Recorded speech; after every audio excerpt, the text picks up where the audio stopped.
I'm not gonna lie, I have a tough time taking criticism. It's so easy to get intimidated or discouraged by criticism that many people take a step back. Maybe a musician, a painter, or any kind of artist hides their life's work because of fear of criticism. Why does it matter if people don't like it?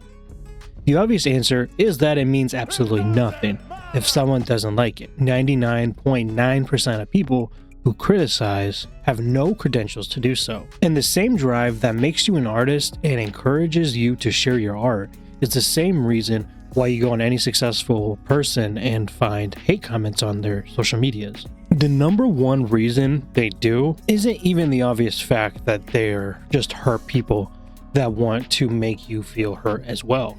Although that's true, it's not the main reason. People want to be heard.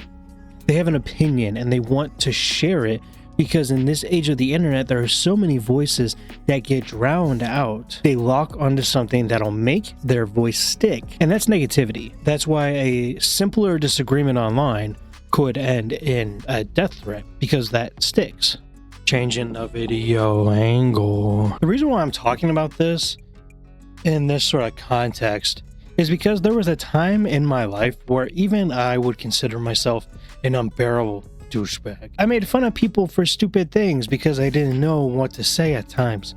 So in a group full of people, I said something that hurt someone's feelings. And now I have the whole room's attention. I think everyone dealt with that person at school. And unfortunately, some of us are them. There's a whole journal entry in itself about hurt people hurting people that I would love to discuss. But there's something to this topic of being heard and how it affects criticism that interests me.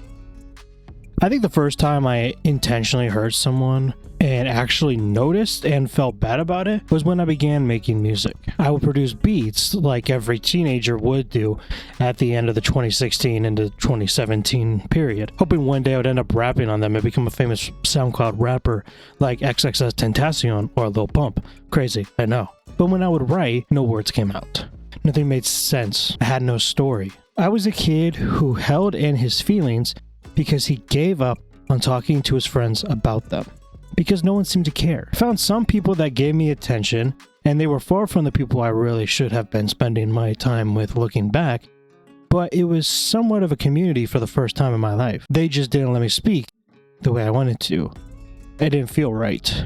I didn't feel like I was included, even though I thought it was good I was there, if that makes any sense. There was another person making music who was pretty good at it at this time. It's strange because at this time, I really don't feel like I consciously enjoyed it, but I also knew that I did. It was well done, especially because I think he was even younger than me, and he really put in the work and got himself out there. So me being compressed, I got extremely jealous because he's doing something I want to do, and it's good. So I saw my opportunity and jumped on it. I DM'd him, criticized his music, made fun of him in terrible ways, and sent screenshots to my group of friends to make us laugh. In my mind, I found my voice. This is what I was supposed to be doing. Now, as I say this, I realize how much hurt and wanting a voice blend together, but I'm getting to my point. It was time for my opus. The greatest moment of my life. Everything was building to this moment.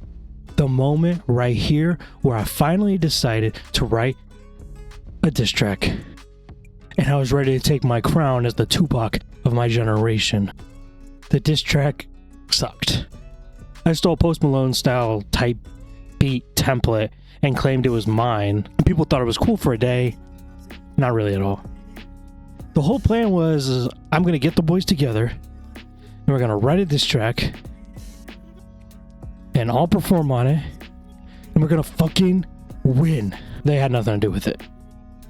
They clearly got me all hyped up, talked me into it for the chaos to ensue. And they could watch, but you know what? It felt good. I sat and I wrote. I googled rhymes for pee and doo-doo. I'm pretty sure I wrote that I make his girlfriend pee. Whatever the fuck that means.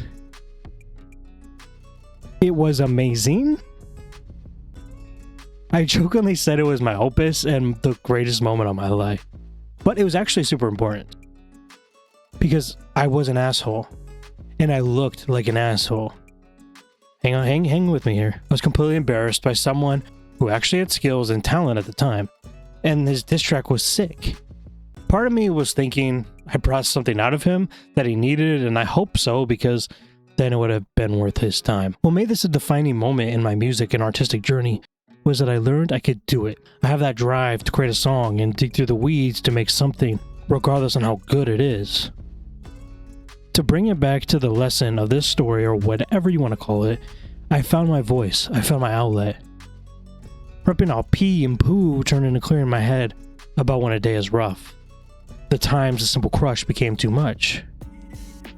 And my friend to talk to, most importantly. I think about that moment constantly, from pressing upload while sporting a 102-degree fever. Maybe it was all a dream. I used to read Word Up magazine. Oh shit, how did that happen? I then went to school the next day and listened to everyone laugh at me. Kind of like probably what's gonna happen in that last moment. And I got what I deserved, and I became a better person. The confidence of someone uploading a song or sharing their artwork or submitting their novel is badass. In a world where you're told how to use your voice, you tell your own story.